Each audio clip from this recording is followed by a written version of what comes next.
Y a nuestros visitantes, que Dios les bendiga y que Dios les guarde. Esta tarde les voy a invitar a que vayamos juntos a la palabra de Dios. Y en esta ocasión le voy a suplicar que cuando leamos la Biblia, mantenga la Biblia abierta. Les voy a pedir que, puestos de pie como un acto de reverencia al libro sagrado, vaya conmigo al capítulo número 20 del Evangelio de Juan. Gracias, Efraín. Esta tiene hielo. Esta tiene más hielo que agua. Evangelio según San Juan, capítulo 20. Voy a leer del verso 30 en adelante.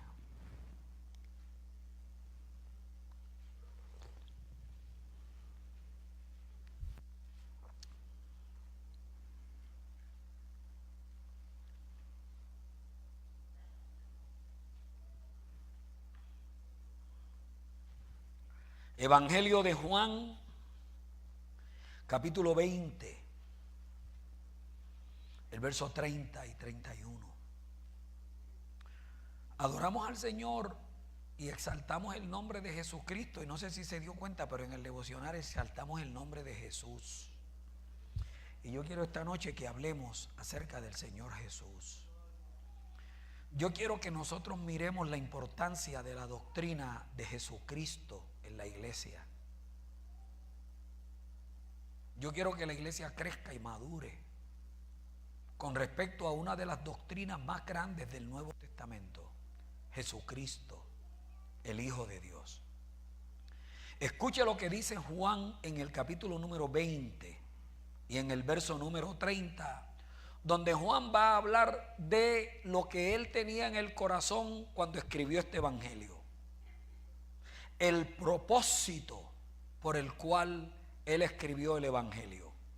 Capítulo 20, verso 30, leemos en el nombre del Padre, del Hijo y del Espíritu Santo, y la iglesia recibe esta palabra con un alegre y sonoro amén. Hizo además Jesús muchas otras señales. Los que estudian la escritura, saquen el bolígrafo y subrayen esa palabra que dice señales. Hizo además Jesús muchas otras señales en presencia de sus discípulos, las cuales no están escritas en este libro. Pero ¿estas qué? Estas señales. Porque Jesús hizo otras muchas señales que no están escritas en este libro. Pero estas, que sí están escritas en este libro, estas se han escrito para que creáis que Jesús es el Cristo, el Hijo de Dios, y para que creyendo tengáis vida en su nombre. ¿Cuántos creen que Él es el Cristo? ¿Cuántos creen que Él es el Hijo de Dios? ¿Sí? Padre, gracias te damos. Nosotros cantamos para ti, levantamos las manos, dimos fruto de labios, traímos ofrendas, diezmos, te honramos con nuestros bienes. Ahora, en el orden de este servicio, nos sentamos a la mesa para recibir tu palabra. Danos la palabra que respira tu aliento. Revélanos a Jesucristo como cabeza de esta iglesia. Toda gloria y honra te pertenecen a ti, en el nombre del Señor Jesús. Dele la mano a 7 hermanos y dígale: vamos a escuchar la palabra del Señor.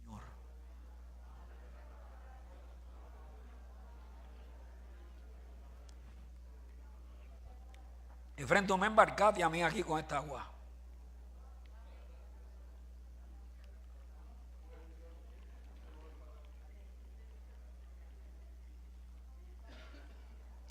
Échame aquí.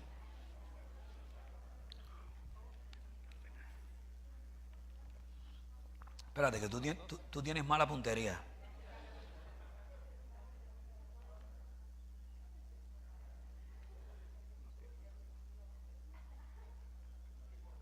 Ese es el pulso de un nene. Déjamelas ahí. Déjamelas ahí las dos. ¿Ya saludó los 7? Se puede sentar. Mire, hermano querido, uno de los ataques más despiadados que siente la iglesia del Nuevo Testamento es el ataque de falsas doctrinas con respecto a la persona de Jesucristo. Algunos de mala fe y otros por ignorancia.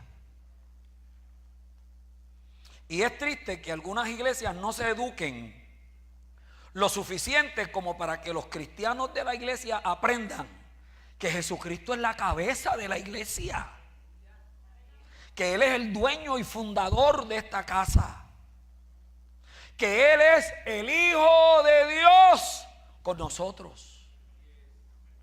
No es que Dios lo usa,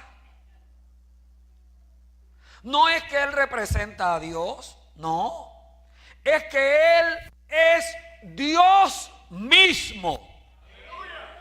Llamará su nombre Emanuel, que traducido es Dios con nosotros. Dios con nosotros. Isaías, profeta, allá en el capítulo 7 y el capítulo 14 fue dando señales y decía: mire, Dios mismo nos va a dar señal. Dios nos va a dar señal. Escuche algunas de las señales, dijo Isaías. En primer lugar, lo va a parir una virgen, una señorita, una muchacha que nunca se ha casado y que nunca un varón la ha tocado. Esa muchacha va a parir. ¿Pero cómo? Bueno, esa es la señal que te doy. Que va a nacer de una señorita, de una virgen. Porque el Espíritu Santo va a hacer sombra sobre ella. Y se llamará admirable, consejero, Dios fuerte, Padre eterno, príncipe de paz.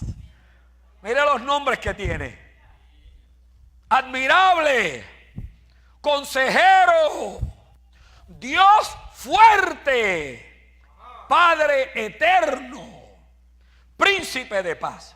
Un día estaba hablándole a los discípulos y uno que se llama Felipe, que había estado con los testigos de Jehová esa mañana, parece.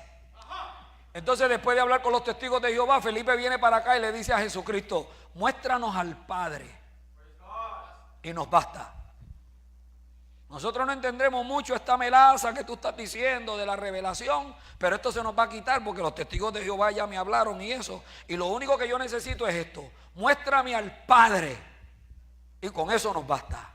Y Jesucristo lo miró y le dijo: eso te pasa por andar con los testigos de Jehová. Porque escucha lo que te voy a decir: el que me ha visto a mí ha visto al Padre.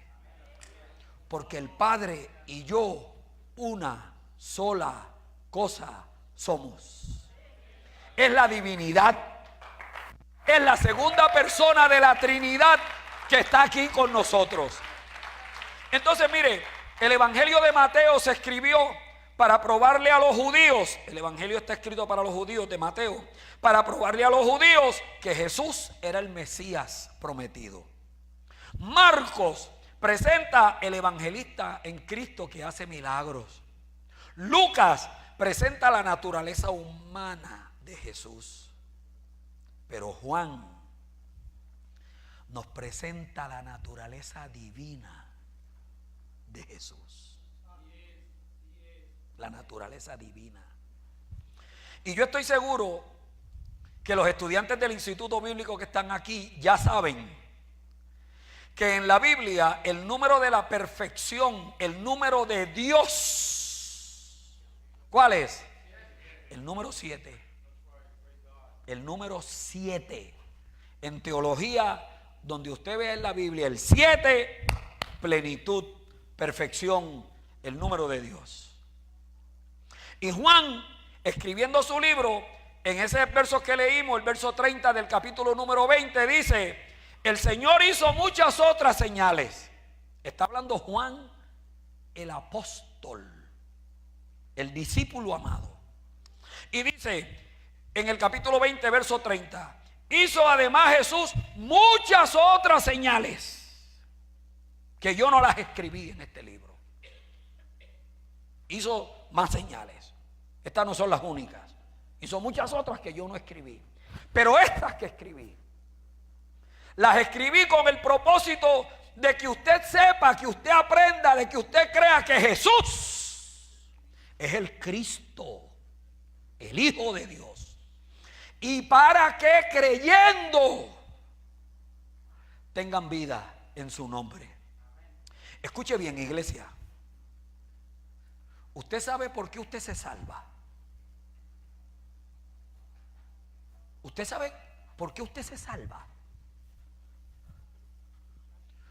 Usted se salva por creer. Eso es lo que lo salva. Que usted de todo corazón crea en esto. La gente que está aquí en la iglesia y no cree en esto todavía. Porque usted sabe, hay un montón de gente en la iglesia que todavía están pensando si Dios existe o no. Así no es esto, hay que creerlo.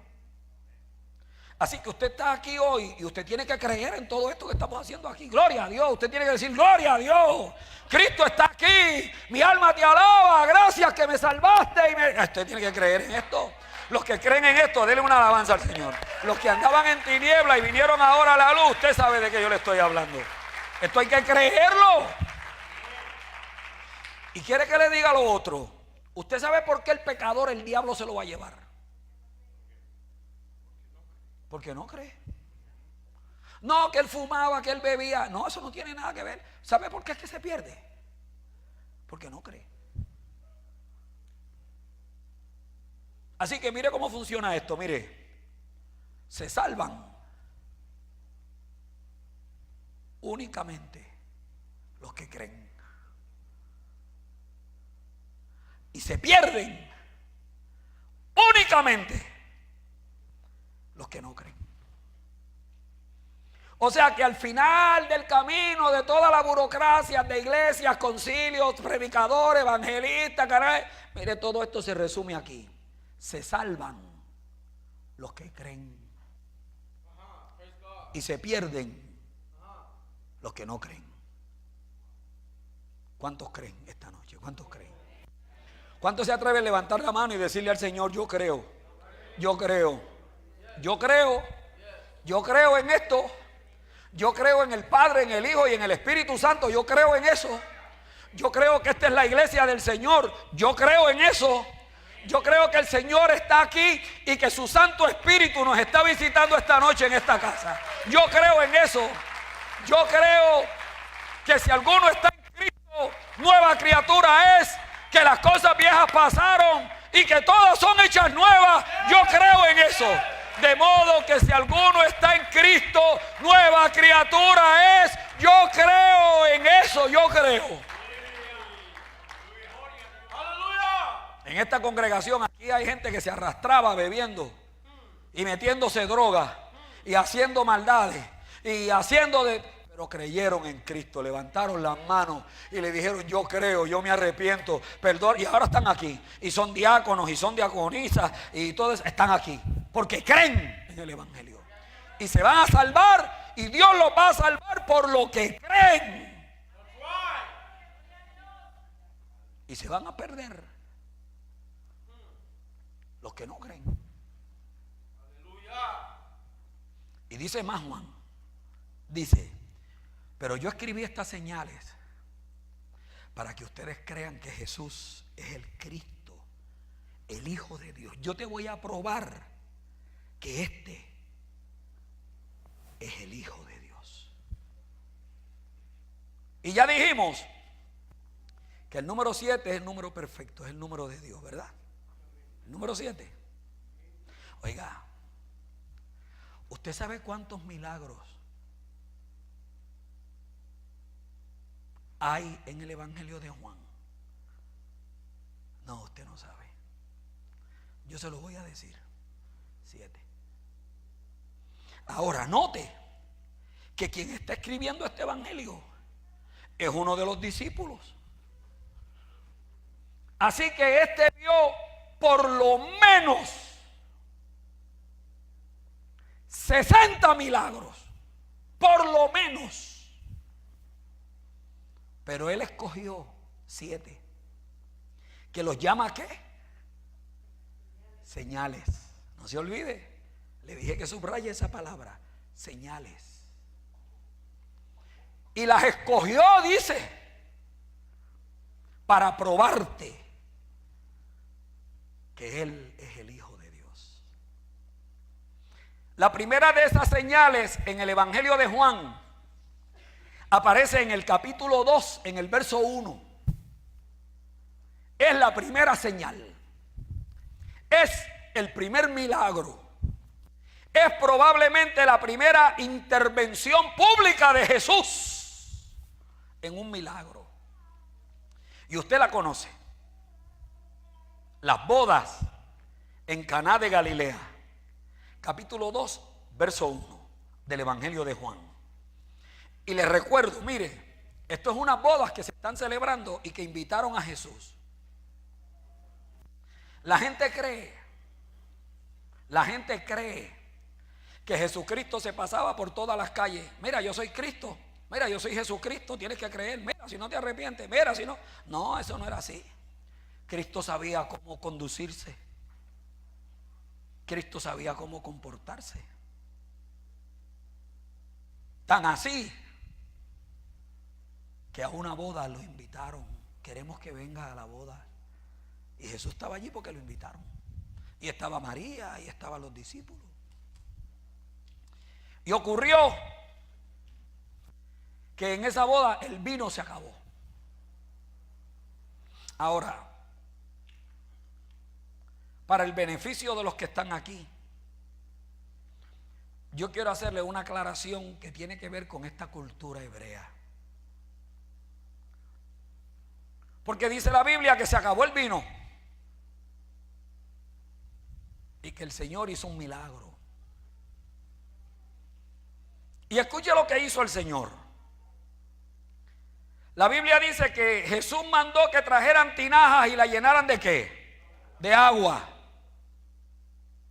Y después que llenaron las tinajas de agua, de una manera milagrosa, Dios cambió el agua en vino. Esa agua que echaron en los recipientes se convirtió en vino. Ahora yo quiero que usted sepa que este milagro es más grande que el de echarle Kool-Aid al agua y echarle unos sobrecitos. No, este es un milagro de cambio de sustancia. Es un cambio de sustancia, de esencia. A nosotros la maestra nos decía en la escuela, la materia ni se crea ni se destruye. La materia solo cambia de estado, pero nunca puede ser insoluble, nunca puede dejar de ser la materia que es, a menos que sea alterada por otra. El agua, usted abre el grifo y saca un vaso de agua, y si quiere se lo toma. Pero si usted quiere ese mismo vaso de agua, abre el refrigerador y lo pone ahí, y cuando venga una hora más tarde lo que va a encontrar es un bloque de hielo que si le tira a alguien con ese hielo le rompe la cabeza. En la misma agua, 2 moléculas de hidrógeno y una de oxígeno, H2O, agua. Lo mismo que estuvo líquido que se podía tomar es lo mismo que ahora está sólido, pero es lo mismo, H2O. Y si el pedazo de hielo lo saca del refrigerador y lo pone en una olla y lo pone al fuego y lo prende en high y se va y viene 20 minutos después, lo va a encontrar humo. Se derritió, se hirvió el agua y se convirtió ¿qué? En humo, vapor, y la olla está seca. Pero sepa esto, donde quiera que vaya el humo, va H2O, agua. Agua en líquido, agua en sólido, agua en humo, pero agua. Cambia su estado, pero no su esencia. Su esencia es inalterable. Donde quiera que se meta, va a ser H2O. Por eso la maestra le decía que la materia ni se crea ni se destruye. Pero aquí Jesús mandó que pusieran agua, que llenaran los cántaros, y de manera milagrosa no fue que el agua hirvió, y no fue que el agua se congeló, y no fue que le echaron culé. Es que el agua cambió de esencia, cambió de sustancia, y eso es imposible. Bueno, eso es imposible para el hombre, pero no es imposible para Dios. No hay ningún laboratorio en la tierra hoy, en el 2018, no hay ningún laboratorio en la tierra que pueda hacer eso, pero Dios puede. Se necesita ser Dios para hacer una cosa como esa. Así que dice ese capítulo 2 más adelante, y esta primera ¿qué? Señal hizo el Señor en presencia de los discípulos. Cambiar el agua en vino fue el primer milagro en el Evangelio de Juan, capítulo 2, la primera de las 7 señales que Juan escogió para probarle que este Jesús es el Hijo de Dios. La segunda señal, si no me da artritis en la memoria, aparece en el capítulo 4, verso 43. Capítulo 4, verso 43. Allí aparece la segunda señal. Escuche el milagro cómo fue. Hay un señor que tiene un siervo enfermo, gravemente enfermo, su hijo.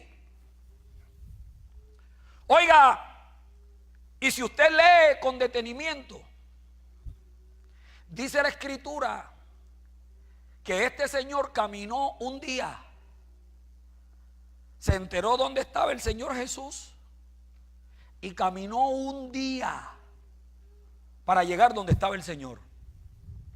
Y se encontró al Señor y le dijo: Señor, yo tengo un hijo que está gravemente enfermo, yo necesito que tú hagas un milagro con mi hijo, Dios mío. Y el Señor le dijo: mira, ven acá, escúchame lo que te voy a decir. Tu hijo está sano. ¿Cómo? Vete, tranquilo. Tu hijo está sano. Yo te lo sano. Yo no tengo que ir allá a nada, porque yo sé el cuarto donde tú lo tienes metido, la cama donde está acostado, el color de la corcha que lo está arropando. Yo sé todo eso. Yo sé qué es lo que tiene. Yo sé cuánto tiene de fiebre. Yo sé todo. Yo no tengo que ir. Vete, que tu hijo está sano. Y este señor creyó a esa palabra y se regresó. ¿Cuánto? Un día. Da la palabra que tú. Y dio la palabra. Vete, que está sano. Y el señor caminó de regreso a casa. Y cuando estaba llegando a la casa al otro día, un siervo le salió: muchacho, tú no sabes lo que ha pasado. Tu hijo vive. Tu hijo vive. Se levantó, se le quitó la fiebre, los vómitos, las náuseas, las convulsiones, se le quitó todo. Se levantó y está jugando. Y le preguntó el padre: ¿pero cómo que se sanó? ¿Se sanó? ¿Cuándo? ¿Ayer? ¿A qué hora? ¿Como a las 7? Santo Padre.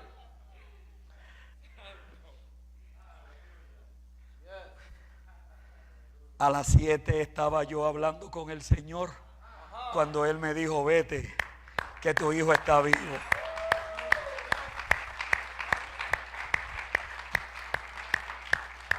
Mire hermano, escuche esto y créalo con el alma entera.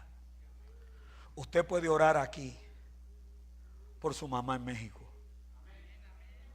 Usted puede orar aquí por su hijo en Guatemala. Usted puede orar aquí. Usted puede orar aquí. Y el Señor que nosotros servimos no tiene distancia. No tiene distancia. Él es omnisciente. Él sabe todo. Mire hermano, eso es un atributo divino. Porque usted está aquí conmigo esta noche en este servicio. Usted no puede estar en su casa también. Usted está limitado al tiempo y al espacio. Pero Dios no. Él es omnipresente. Él es omnisciente. No hay limitaciones para Dios.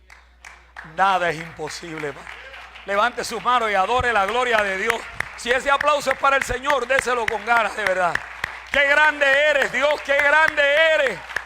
¡Di la palabra! Y el Padre entendió que a esa hora estaba él hablando con el Señor. Cuando le dijo: ve, que tu hijo vive. Ese atributo de la omnipresencia y ese atributo de la omnisciencia solamente le pertenecen a Dios. Por eso Juan escogió este milagro, para que usted crea que Él es Dios con nosotros. El tercer milagro, o la tercera señal, me parece que aparece en el capítulo 5, comenzando en el verso 1. Allí se nos narra el milagro que Jesús fue un día al estanque de Betesda y allí había un paralítico. Ahora, escuche los detalles y los pormenores de este milagro. Dice Juan, en primer lugar, que a ese estanque de vez en cuando venía un ángel y agitaba las aguas del estanque. Un ángel invisible. Comenzaba que le... Entonces, era un regalo que Dios hacía desde el Antiguo Testamento. Entonces, la primera persona que se tiraba al agua quedaba sano de cualquier enfermedad. Pero era solamente ¿quién? El primero. Al segundo era un casi ganador. Lo sacaban mojado y con la misma enfermedad. Ahora estaba enfermo y mojado. Esto de mojado viene desde allá.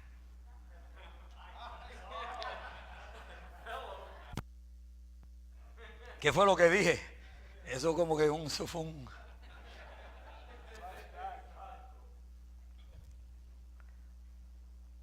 un ángel que agitaba las aguas. Mire qué buena gente es Dios. Tiempo en tiempo el ángel iba y agitaba, y el primero que se zumbaba se sanaba. El problema es que allí había un paralítico que no se podía mover. Entonces este paralítico necesitaba tener a alguien a su lado para que cuando las aguas se agitaran, lo empujara. Porque él era paralítico y no se podía valer por él mismo. Bendito, cuando él llegaba arrastrándose a la orilla, ya el otro estaba mojado saliendo. Me sané, me sané, me sané. Usted no tiene idea las veces que lo sacaron de allí mojado. Y escuche otro detalle bien interesante. Si no me falla la mente, dice ese capítulo 5 que este individuo llevaba allí 38 años. ¿Qué edad tenía Cristo cuando lo mataron? ¿Cuántos tenía? O sea que cuando Cristo nació ya estaba allí. Cuando Jesucristo nació ya ese paralítico estaba allí, porque llevaba 38 años. Y Cristo lo mataron de 33, y esto es antes de que lo mataran. Aquí tenía 31 o 32. Y llega Jesús y va donde el paralítico y lo mira y le dice: oye, paralítico, ¿tú quieres ser sano? Y el paralítico dijo: llegó un pescadito. Sí, mira, te voy a explicar. Yo quiero ser sano, no te vayas. Déjame explicarte. Mira, estas aguas hay un ángel que las mueve. Entonces, cuando no me hables del agua que se mueve. Escúchame. ¿Tú quieres ser sano? Sí, pero es que tú no entiendes. Cuando las aguas se mueven, es el primero que se tira. Olvídate de eso. ¿Tú quieres ser sano? Mijo, yo necesito que te quedes conmigo un rato, porque a lo mejor mientras hablamos el ángel viene y mueve, porque es un ángel el que viene. Qué cosa, ¿verdad, hermano? Hay gente que son tremendos. Muchacho, olvídate del ángel. ¿Tú sabes quién está aquí? ¿Tú sabes quién es el que le da órdenes a ese ángel? ¿Tú sabes cómo es que va a decir de la bendición? Escúchame la pregunta. Tú quieres ser, pero empújame. No hay que empujarte. ¿Tú quieres ser sano? Sí, yo quiero. Pues quédate ese quesito. Levántate, toma ese lecho, recógelo y vete para tu casa.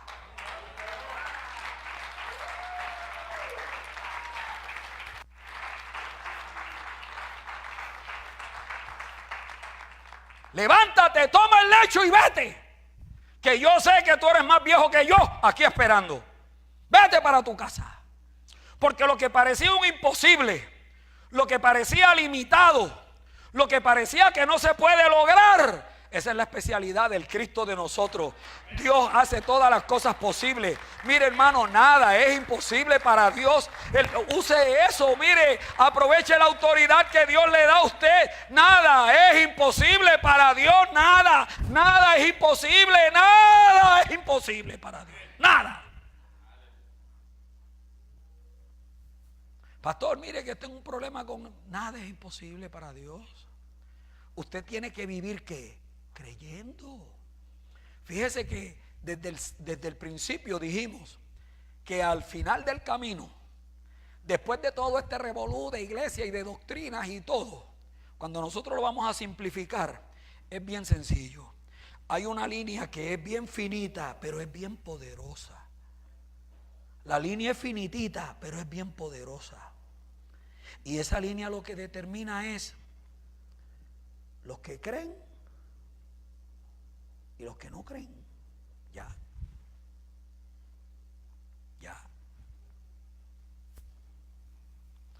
De tal manera amó Dios al mundo. Juan capítulo 3, verso 16. Que envió a su único hijo para que todo aquel que en él cree no se pierda, mas tenga la vida eterna. Los que creen, dele la mano al hermano que está a su lado y dígale: yo creo. Dígale, testifíquele: yo creo, yo creo, yo creo, yo creo, yo creo, yo creo. Así que ya tenemos 3 señales. Las bodas de Caná, donde el agua se cambia el vino. El hijo del noble que queda sano a un día de distancia. Y ahora que se levanta el paralítico en el estanque de Betesda. La cuarta señal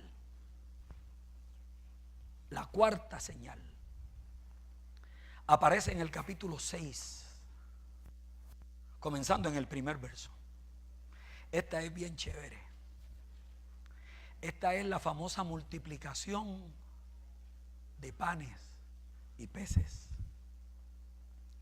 una multitud de más de 5,000 personas a los que el Señor le está ministrando. Y llegó la hora de comer y no había una tienda, no había chicharrón, no había pan, no habían tacos, no habían burritos, no había dónde comprarlos, no había, Y llegó Andrés, el hermano de Pedro, y dijo: encontré un nenito que tiene la bolsita, la fiambrera, con la merienda que le dio la mamá. En el bolsito hay unos panecitos y unos peces. ¿Cuántos? 5. 5 panecitos y 2 peces. Y el Señor dijo: entrégamele en las manos. Qué grandes son las manos del Señor de nosotros, ¿verdad, hermano? Qué lindas son esas manos. Qué bueno es Dios. Y le dijo: siéntenlo. Y comenzó a orar: Padre, gracias. Bendice y multiplique este pan. Hermanos, y comienza a partir pan y a darle peces. Y a partir pan y a multiplicar los peces.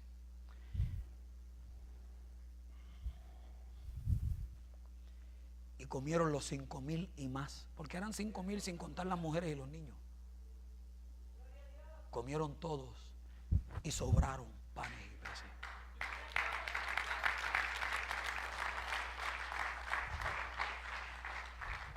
Las matemáticas humanas, si usted divide esos 5 panes y los 2 peces entre más de 5,000, 9,000, 10,000 personas, le va a dar a 0.000000000000000000000000000000000000000000000000000000000000000000000000000000000000000000000000000000000000000000000000000000000000000000000000000000000000000000000000000000000000000000000000000000000000000000000000000000000000000000000000000000000000000000000000000000000000000000000000000000000000000000000000000000000000000000000000000000000000000000000000000000000000000000000000000000000000000000000000000000000000000000000000000000000000000000000000000000000000000000000000000000000000000000000000000000000000000000000000000000000000000000000000000000000000000000000000000000000000000ःശâ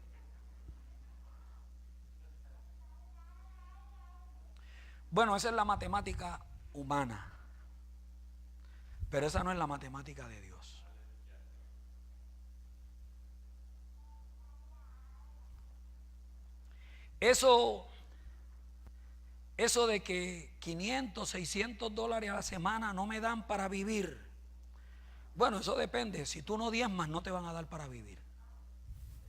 Es más, si tú no diezmas, 1,000 no te van a dar para vivir. Es más, si tú no diezmas, 1,500 no te van a dar para vivir. Pero los que diezmamos y ofrendamos, vivimos bajo la matemática de Dios. Y esa no falla. Esa no falla. Esa no falla. Esa de que 5,000 contra 5 no se puede. Cristo dice: se puede. Mete mano, dale, se puede. Se puede. Porque usted lo ve, yo lo he visto en la iglesia a lo largo de toda mi carrera ministerial. He tenido en la iglesia esa gente que gana, oiga, y que cuando no están presos, los andan buscando. Son gente que nunca sacan los pies del plato. ¿Saben cuál es el secreto? Que no diezman, que no honran a Dios. Eso es una bendición de Dios para su pueblo. Y alguna gente en las iglesias se cree que eso es psicología del pastor para sacarle el dinero. Hermano, vamos a diezmar. Ahí está el pastor con su labia, a ver cómo. No, hermano, mire, escuche esto, a ver si puedo explicarme. Mire, Dios no manda a pedir diezmos y ofrendas porque Él está en quiebra. Nosotros no diezmamos y ofrendamos porque Dios está en quiebra. Esa no es la razón. La única razón por la que nosotros diezmamos y ofrendamos es porque Dios nos quiere bendecir. Dios te quiere bendecir. Y es tan buena gente que dice: pruébame. Porque yo sé que es duro, Sacar 10 centavos de cada dólar. Sacar $1 de cada 10. Sacar $10 de cada 100. Sacar $50 de cada 500. El diezmo. 10% es del Señor.